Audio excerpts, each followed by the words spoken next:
அஸ்ஸலாமு அலைக்கும் வரஹ்மத்துல்லாஹி வபரகாத்துஹு. கண்ணியத்திற்குரிய எல்லாம் வல்ல அல்லாஹ்வின் அருளும் அன்பும் நபிகள் நாயகம் ஸல்லல்லாஹு அலைஹி வஸல்லம் அவர்கள் மீதும் அவர்களின் வழிகாட்டுதல்களை தங்களின் வாழ்க்கை நெறியாக ஏற்று நடந்த சஹாபாக்கள், சஹாபிய பெண்மணிகள்,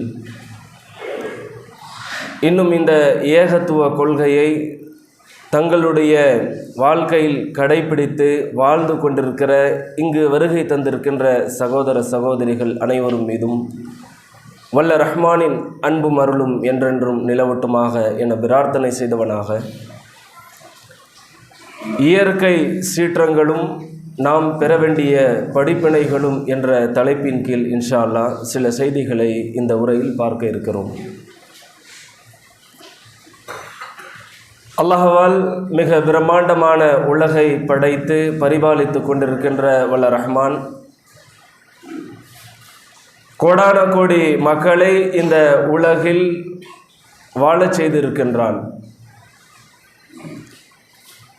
அப்படி வாழ்ந்து கொண்டிருக்கின்ற இந்த உலக வாழ்க்கை இறைவனால் ஏராளமான அருட்கொடைகளும் மனிதர்களுக்கு இறைவன் வழங்கியிருக்கிறான். இவர்களுக்கு மத்தியில்தான் வணக்கத்திற்கு தகுதியானவன் இறைவன் ஒருவன்தான் என்ற ஓரிரை கொள்கை ஏற்ற முஸ்லிம்களும் இந்த உலகில் தங்களுடைய வாழ்க்கையை அமைத்து கொண்டு இந்த உலக வாழ்க்கை என்பது நமக்கு ஒரு பரீட்சை கூடம் என்ற ஒரு அடிப்படையில்தான் நாம் இந்த உலகில் வாழ்ந்து கொண்டிருக்கிறோம். ஏன் என்று சொன்னால், வல்ல ரஹ்மான் இந்த உலகத்தை குறித்து ஏராளமான செய்திகளை நமக்கு சொல்கின்றான். இன்னமல் ஹயாத்து துன்யா, இந்த உலக வாழ்க்கை என்பது லஹிபுன் வலாஹுன், வீணும் விளையாட்டும் தவிர வேறு எதுவும் இல்லை. இந்த உலக வாழ்க்கை மறுமையோடு ஒப்பிட்டு பார்க்கிற பொழுது அற்பத்திலும் அற்பமான ஒரு வாழ்க்கையாகத்தான் இந்த உலக வாழ்க்கை இருக்கிறது.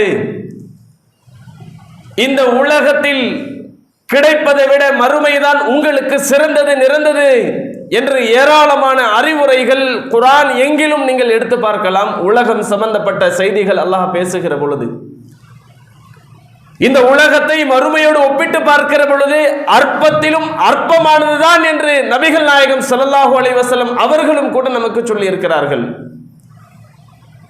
ஒரு செய்தியில் அல்லாஹ்வுடைய தூதர் குறிப்பிடுகிறார்கள், முஸ்னத் அஹ்மது என்ற நூலில் இடம்பெற்றிருக்கிற ஒரு செய்தி. மர்ரன் நபி ஸல்லல்லாஹு அலைஹி வஸல்லம் பிஷாத்தி மையிதா, அல்லாஹ்வுடைய தூதர் இறந்து போன ஒரு ஆட்டை கடந்து செல்கிறார்கள். கடந்து போய்விட்ட அந்த ஆட்டை குறித்து அல்லாஹ்வுடைய தூதர் நபித்தோழர்களிடத்தில் கேட்கிறார்கள், இறந்து போன இந்த ஆட்டினுடைய மதிப்பு உங்களிடத்தில் என்ன என்று கேட்கிறார்கள். நபித்தோழர்கள் சொல்கிறார்கள், இதற்கு ஒரு திர்ஹம் தீனாரும் தேராது. இறந்து போன ஆட்டிற்கு என்ன எங்களிடத்தில் மதிப்பு இருக்கிறது? ஒரு பைசாக்கும் இதற்கு எந்த விதமான மதிப்பும் கிடையாது என்று நபித்தோழர்கள் சொல்கிற பொழுது அல்லாஹ்வுடைய தூதர் சொல்கிறார்கள், வல்லதி நஃப்ஸி பியதி, என்னுடைய உயிர் எவனுடைய கையின் மீது இருக்கிறதோ அந்த அல்லாஹ்வின் மீது சத்தியமாக நான் சொல்கின்றேன், அத்துன்யா, இந்த உலகம் என்பது அஹ்வனு அலல்லாஹ், அல்லாஹ்விடத்தில் இதைவிட மிக கீழானது, மட்டமானது, மோசமானது என்று அல்லாஹ்வுடைய தூதர் சொல்கிறார்கள். எது?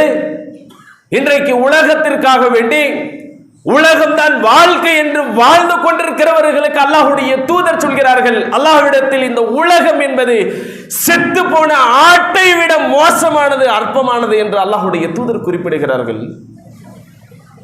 அதே நேரத்தில் நபிகள் நாயகம் ஸல்லல்லாஹு அலைஹி வஸல்லம் அவர்கள் இன்னொரு அறிவிப்பில் சொல்கிறார்கள், அத்துன்யா, இந்த உலகம் என்பது ஃபில் ஆகிரா, மறுமையோடு ஒப்பிட்டு பார்க்கிற பொழுது அந்தஸ்திலும் அழகிலும் உயர்ந்த தரத்திலும் இந்த உலகம் என்பது எத்தகது என்றால் அல்லாஹ்வுடைய தூதர் சொல்லி வருகிறார்கள், இல்லா மித்லமா யஜஅலு, உங்களில் ஒருவர் அஸ்புஅஹு, தங்களுடைய கை விரலை, சுட்டு விரலை, ஃபில்யம், ஒரு கடலில் நுழைத்து அந்த கடலில் தன்னுடைய சுட்டு விரலை எடுக்கிற பொழுது அந்த விரலோடு அந்த தண்ணீர் எவ்வளவு ஒட்டி கொண்டே இருக்கும் பார்க்கட்டும் என்றார்கள் அல்லாஹ்வுடைய தூதர். அதைவிட இந்த உலக வாழ்க்கை அற்பமானது, பெருசா ஒன்றும் கிடையாது.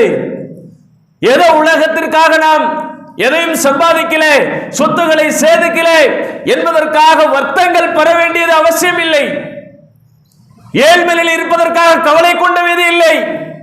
ஏன், நம்மை படைத்த இறைவன் நமக்கு உயிராக, உயிருக்கு மேலாக நேசிக்கக்கூடிய நபிகள் நாயகம் ஸல்லல்லாஹு அலைஹி வஸல்லம் அவர்கள் சொல்கிறார்கள், இந்த உலகம் அற்பத்திலும் அற்பமானது, ஒத்த பைசாக்கும் தேராது, மறுமைக்கு முன்னால் கொஞ்சம் கூட இதற்கு மதிப்பு மரியாதை எதையும் கிடையாது என்று அல்லாஹ்வுடைய தூதர் சொன்ன இந்த செய்திகளை நம்மளுடைய மனதில் ஆழமாக பதிவு செய்து கொள்ள வேண்டும். இது முதல் தகவல். ஏன் என்று சொன்னால், புகாரி இமாம் அவர்கள்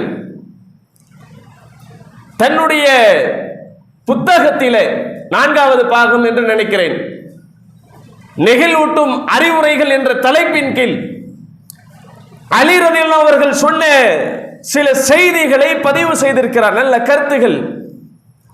அலி ரலியல்லாஹு அவர்கள் சொல்கிறார்கள், இர்தஹலத்தின் துன்யா முதுபிரா, இதோ இந்த உலகம் உங்களை பின்னோக்கி அழைத்து கொண்டிருக்கிறது. இர்தஹலத்தில் ஆகிரா வஹிய முக்மிலா, இந்த மறுமை இருக்கிறது உங்களை முன்னோக்கி அழைத்துக் கொண்டிருக்கிறது என்று சொல்லிவிட்டு அலி ரலியல்லாஹு அவர்கள் சொல்கிறார்கள், ஒலி குல்லி வாஹிதின் மின்ஹுமா பனூன், நீங்கள் ஒவ்வொருவரும் இந்த உலகத்திற்கும் மறுமைக்கான வாரிசுகளாக இருக்கிறீர்கள். இங்கு வாழ்ந்து கொண்டிருக்கிறவர்கள் ஒவ்வொருவரும் வாரிசுதாரராக இருக்கிறீர்கள். ஃபகூனு மின் அபனாயில் ஆகிரா, இதோ நீங்கள் மறுமையினுடைய வாரிசுகளாக ஆகிவிடுங்கள். வலா தகூனு மின் அபனாயி துன்யா, இந்த உலகத்தினுடைய வாரிசுகளாக நீங்கள் ஒருபோதும் ஆகிவிடாதீர்கள். அலி ரலியல்லாஹு அவர்கள் சொன்ன அந்த செய்திகளை, உபதேசங்களை புகாரி இமாம் நெகிழ்வூட்டும் அறிவுரைகள் என்ற தலைப்பின் கீழ் இந்த செய்திகளை பதிவு செய்கிறார். மீண்டும் அலி ரலியல்லாஹு அவர்கள் சொல்கிறார்கள், ஃபைனல் யௌம், ஏன் தெரியுமா, இன்றைய தினம் என்பது அமல் செயல்கள் மட்டும்தான் இருக்கிறது. வலா ஹிசாப், எந்த கேள்வியும் இல்லை. தொழுகை இறைவன் சொல்லி இருக்கிறான், தொழுறீங்களோ இல்லையோ, ஏன் தொழுல் என்ற கேள்வி இல்லை. நோன்பை பற்றி இறைவன் சொல்கிறான், ஏன் நோன்பு வைக்கல என்ற கேள்வி உங்களிடத்தில் இல்லை. ஹஜ்ஜை பற்றி இறைவன் சொல்கிறான், ஏன் ஹஜ்ஜை செய்யலை என்று இறைவன் கேட்கவில்லை. தான தர்மங்கள், திக்ருகள், இறைவனை நினைவு கூறுவது, இறைவனை மட்டும் வணங்குவது, ஏராளமான வணக்க வழிபாடுகளை, இபாதத்களை இஸ்லாம் நமக்கு சொல்லி இருக்கிறது. இந்த உலகமும் ஃபைனல் யௌம் அமல், இன்றைய தினம் இந்த உலகம் நீங்கள் அமல் செய்வதற்கு மட்டும்தான். வலா ஹிசாப், எந்த கேள்வியும் இல்லை. ஏன் ஃபஜருக்கு வரல, ஒரு வாரமா காணல, நாம கேட்கலாம். ஆனால் இறைவன் இந்த உலகத்தில் உங்களை கேட்க மாட்டான். ஏன்பா தொழல, ஏன் ஜகாத் கொடுக்கல, ஏன் ஹஜ் செய்யல, ஏன் என்ன பயப்படல, ஏன் இறைச்சத்தோடு வாழல, எந்த கேள்வியை குறித்து உங்களை இறைவன் இந்த உலகத்தில் கேட்க மாட்டான். அவகாசத்தோடு இந்த உலகத்தை உங்களுக்கு தந்திருக்கிறான். இந்த உலக வாழ்க்கை நீங்கள் உங்களுக்காக சேமித்துக் கொள்கின்ற நல்ல நல்ல அமல்கள் செய்து கொள்ளுங்கள், அவ்வளவுதான். தொழுதாலும் சரி, தொழாமல் போனாலும் சரி, அது உங்களுக்கும் மறுமைக்கும் இறைவனுக்குமான பிரச்சனை. அது நீங்கள் சந்திக்க போகின்ற உங்களுடைய மறுமை வாழ்க்கை, அவ்வளவுதான். அது சொல்லிவிட்டு அலி ரலியல்லாஹு அவர்கள் சொல்கிறார்கள், வகதா, நாளை மறுமை என்பது ஹிசாப், நாளை மறுமை நாள் என்பது உங்களுக்கான கேள்வி விசாரணை இருக்கும். வலாமல் எந்த அமலும் நீங்கள் செய்ய முடியாது, குறித்துக் கொள்ளுங்கள். தொழ எண்ணுகிறீர்களா, தொழ வேண்டும் என்று நினைக்கிறீர்களா? உலகத்தில் நான் தொழவில்லை, அதற்காக இறைவா மறுமையில் தொழுவதற்கு எனக்கு ஒரு வாய்ப்பை தான், கேட்க முடியுமா? கேட்க முடியாது. எல்லாத்தையும் உங்களுக்கு மரணம் வருவதற்கு முன்னால் ஒரு வாய்ப்பை நான் தந்தேன். தொழுது கொள்ளுங்கள், இறைவனை பயந்து கொள்ளுங்கள்.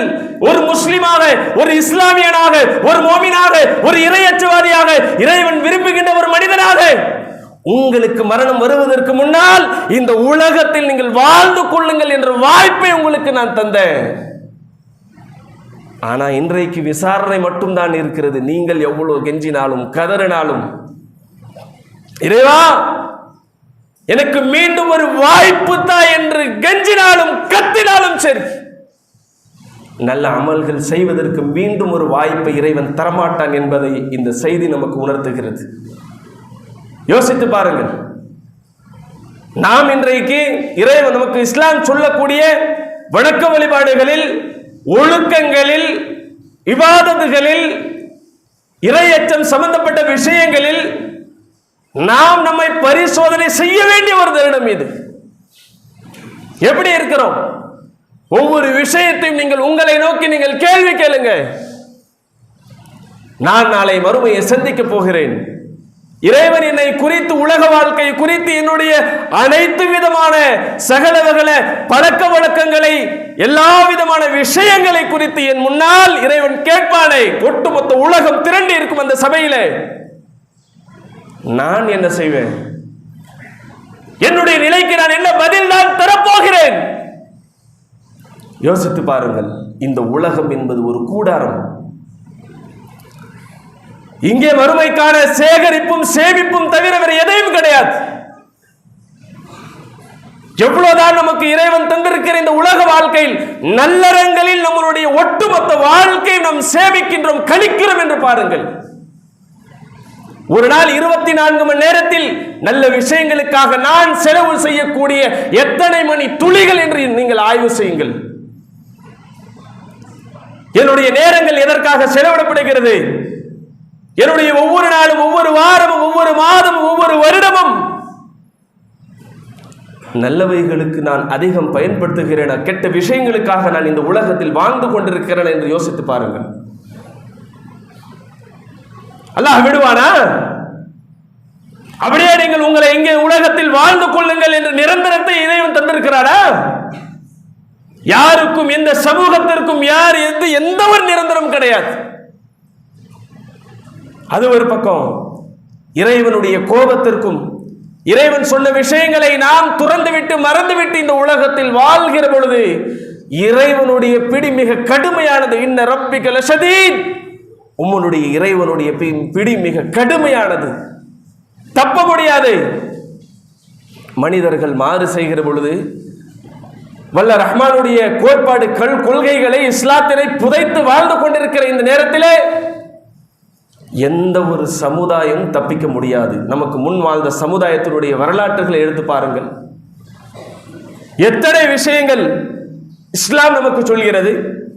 குர்ஆனுடைய ஏராளமான அறிவுரைகள். முன்னால் வாழ்ந்த சமூகத்தினை இறைவன் எதற்காக அழித்தான் என்பதை வரலாற்றை புரட்டி பாருங்கள். பல பக்கங்கள் நாம் படிப்பினை பெறுவதற்காக இறைவன் அமைத்து தந்திருக்கிறான். எந்த அளவுக்கு என்றால், லூத் நபி சமுதாயம், அந்த சமுதாயம் செஞ்ச வேலை, அவர்கள் செஞ்ச ஈடுபட்ட ஓரின சேர்க்கை நபி மூலம் அவர்களுக்கு எடுத்துரைக்கப்பட்டது. இது மோசமான செயல், நீங்கள் செய்யாதீங்க. அவரே தன் சமுதாயத்திற்கு என்னுடைய மகள்கள் இருக்கிறார்கள், இதோ இவர்களை நீங்கள் திருமணம் முடித்துக் கொள்ளுங்கள். கேட்கல. இறைவனுடைய பல்வேறு விதமான கட்டளை அவர்களுக்கு வந்தது. பல அறிவுரைகள் எடுத்துரைத்தார்கள். எல்லாத்தையும் மறந்துவிட்டு துறந்துவிட்டு தான் தோன்றித்தனமான ஒரு வாழ்க்கை அந்த சமூகம் வாழ்கிற பொழுது இறைவன் அவர்களுக்கு அளிக்கிறான். எப்படி தெரியுமா? 15வது சூரா, சூரத்துல் ஹிஜ்ர் என்று சொல்வார்கள். அதனுடைய 74வது ஆயத்தில் அல்லாஹ் சொல்கின்றான், فَجَعَلْنَا عَالِيَهَا سَافِلَهَا وَأَمْطَرْنَا عَلَيْهِمْ حِجَارَةً مِّن سِجِّيلٍ. லூத் சமுதாயத்தை அழித்த வரலாற்றை அல்லாஹ் சொல்கிற பொழுது அவர்கள் மீது சூடேற்றப்பட்ட கல்மழை பொழிந்தோம். இன்னைக்கு உலகம் ஆட்டம் காணுகிற பொழுது, பூமியை நடுங்குகிற பொழுது அப்படியே பதறி போறோம். அல்லாஹ் அதன் மூலமாக தரமாட்டான். எந்த வகையிலும் இறைவன் தண்டிப்பான். அத்தகைய வல்லமை படைத்த இறைவன் லூத் சமுதாயத்திற்கு இறைவன் கொடுத்த தண்டனை என்ன தெரியுமா? சூடேற்றப்பட்ட மலைகள் அவர்கள் மீது பொழிக்கப்பட்டது. மீண்டும் அவ்வூரின் பகுதியை கீழ்ப்பகுதியாக ஆக்கினோம். இப்படி இருந்த ஊரை அப்படியே தலை கீழாக இறைவன் மாற்றுகிறான் என்றால் இதனால அங்கே இறைவனுடைய அனைத்து விதமான கட்டளைகளையும் மீறப்பட்டு தூதர்களுடைய கொள்கைகளை அங்கே ஏற்றுக்கொள்ளாமல் உலகத்தில் அவர்கள் தன்னுடைய வசதிற்காக சுகத்திற்காக வாழ்ந்த ஒரு காரணத்திற்காக வேண்டி அவர்கள் அளிக்கப்பட்ட செய்திகளை அல்லாஹ் சொல்கின்றான். ஆது சமுதாயத்தை எடுத்துக்கொள்ளுங்கள். அவர்களுக்கு அல்லாஹ் குறிப்பிடுகின்றான் 69வது சூரத்துல் ஹாக்கா என்ற அந்த அத்தியாயத்தில் அல்லாஹ் குறிப்பிடுகின்றான். வஅம்மா ஆதுன் ஃபஉஹ்லிகு பிரீஹின் ஸர்ஸரின் ஆதியா. ஆது சமுதாயத்தை இறைவன் எப்படி அளிக்கின்றான்? அதை குறிப்பிடுகின்றான். கடுமையான கொடிய காற்றால் அவர்களை அழித்தோம். ஒரு காற்றை அனுப்பி ஒரு சமுதாயத்தை இறைவன் அளிக்கிறான் என்றால் யோசித்து பாருங்கள். நாம் நினைக்கிறோம் எந்த பூகமும் இல்லை, எந்த பூமியுடைய அசைவும் இல்லை, எங்கேயோ ஈராக்லேயோ ஆப்கானிஸ்தான்லேயோ துருக்கியிலேயோ சிரியாவிலேயோ நமக்கு என்ன, அந்த ஒரு எண்ணத்தோடு நாம் இந்த உலகத்தில் வாழ்றோம். ஆனால் நம்மை படைத்த இறைவன் நமக்கு முன் வாழ்ந்த சமுதாயத்தினவர்கள் அட்டூழியங்களும் அக்கிரமங்களும் இறைவனுடைய போதனைகளும் புறந்தள்ளியவருடைய விளைவு. ஒவ்வொரு சமுதாயத்தையும் வெவ்வேறு மாதிரியாக இறைவன் அளிக்கின்றான். அந்த காற்றை பற்றி அல்லாஹ் சொல்கிற பொழுது சஹரஹா அலைஹிம் சபஅ லயாலா, 7 இரவுகள் தொடர்ந்து அந்த காற்று வீசிக்கொண்டிருந்தது. யோசித்து பாருங்க, ஒரு புயல் வீசுகிறது என்றால் இன்றைக்கு உலகத்தில் அத்தனை கல்லூரிகளும் பள்ளி கூடங்களும் விடுமுறை அளிக்கப்படுகிறது. ஏன்? ஒரு காற்று அதனுடைய தாக்கத்தை மிக கடுமையானதாக இருக்கும் என்று இன்றைக்கு நாம் உணர்ந்திருக்கிறோம். ஆனால் இறைவன் அந்த ஆதி என்ற சமுதாயத்திற்கு அளிக்கிற பொழுது அந்த காற்றை இறைவன் எப்படி அனுப்புகிறான் என்றால் வசஹரஹா அலைஹிம் சபஅ லயாலின் வஸமானியத அய்யாம், தொடர்ந்து 7 இரவுகளும் 8 பகல்களும் அவர்களுக்கு எதிராக இறைவன் அந்த காற்றை வீசிக்கொண்டிருந்தான். என்ன நிலைமை? இறைவன் சொல்கின்றான், ஃபதரல் கௌம ஃபீஹா ஸர்ஆ கஅன்னஹும் அஅஜாஸு நக்லின் ஹாவியா. பேரித்த மரங்கள் வேரோடு எப்படி வீழ்ந்து கிடக்குமோ அது மாதிரி அவர்கள் சாய்ந்து கிடந்தார்கள். சாம்பிள் ஒரு காற்று மட்டும்தான். இன்னும் எத்தனையோ வரலாற்று செய்திகள் ஆணவத்தால் அகம்பாவத்தால் பெருமையால் நான் தான் பெரியவன் என்று இன்று ஏற்றத்தாழ்வுகளை கற்பித்த பல பேரை இறைவன் அளித்திருக்கிறான். நான் தான் இறைவன் என்று கொக்கரித்துக் கொண்டிருக்கிற ஃபிரௌனை இறைவன் அளித்தான். என்னுடைய அறிவால் தான் எனக்கு கிடைத்திருக்கிறது என்ற வசதி வாய்ப்பு என்று ஆணவம் அகம்பாவம் கொண்ட காரூனை தன்னுடைய மாளிகையில் அப்படியே உயிரோடு அந்த பூமியில் இறைவன் புதைத்த வரலாற்று இருக்கிறது. இந்த வரலாற்றுகள் உயிரோடு வாழுகின்ற மறுமை நாள் வருகின்ற வரைக்கும் படிப்பினை பாடம். அகம்பாவத்தில் ஆளாத, தற்பெருமையோடு வாழாத, காரூனை பார், ஃபிரௌனை பார், ஆது சமுதாயத்தை பார், லூத் நபியுடைய சமுதாயத்தை பார், ஷுவைப் நபியுடைய சமுதாயத்தை பார்.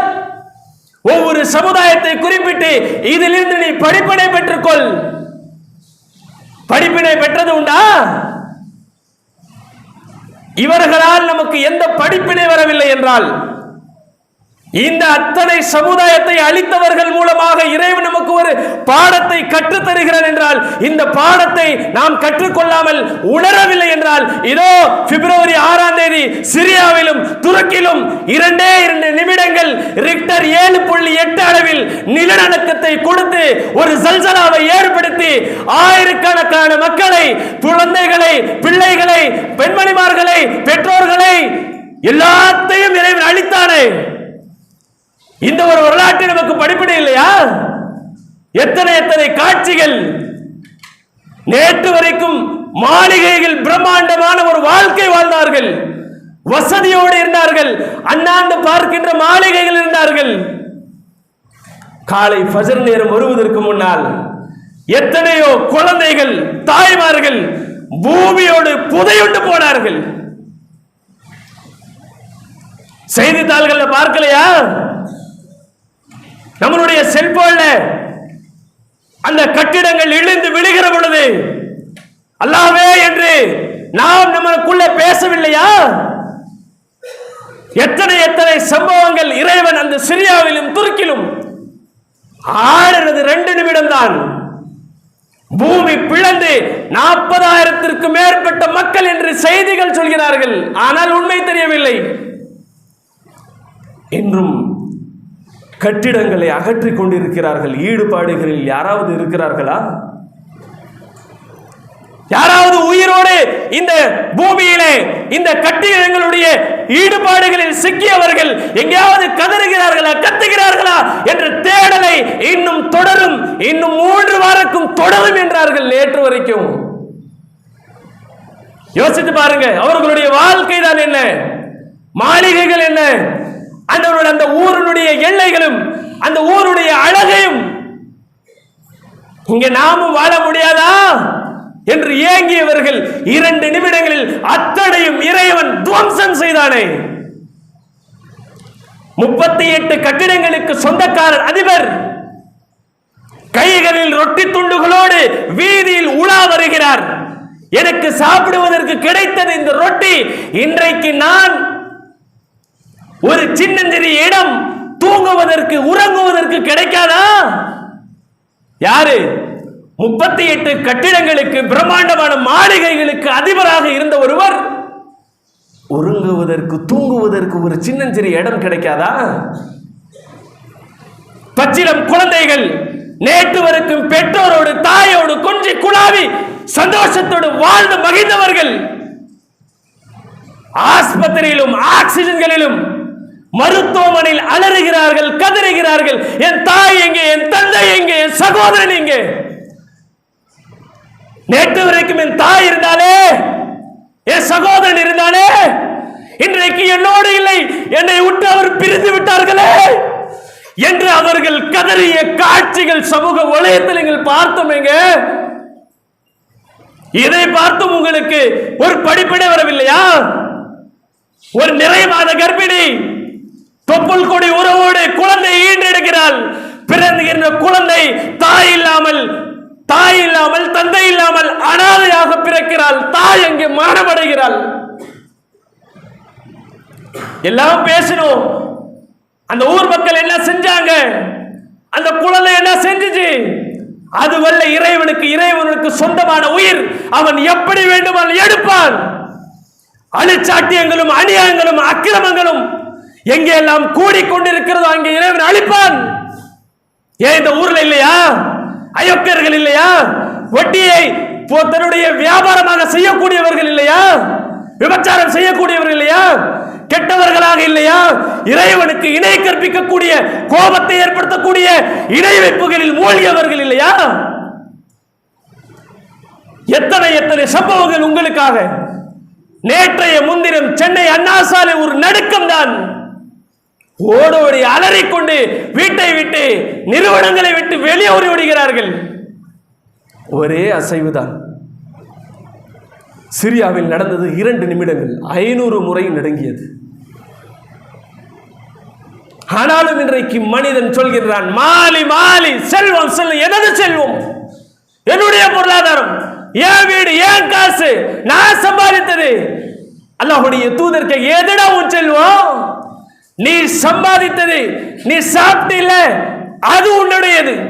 நீ உடுத்திருக்கிற ஆடை உடுத்திய பிறகு கிழித்து போட்ட இல்ல, அது உன்னோடது.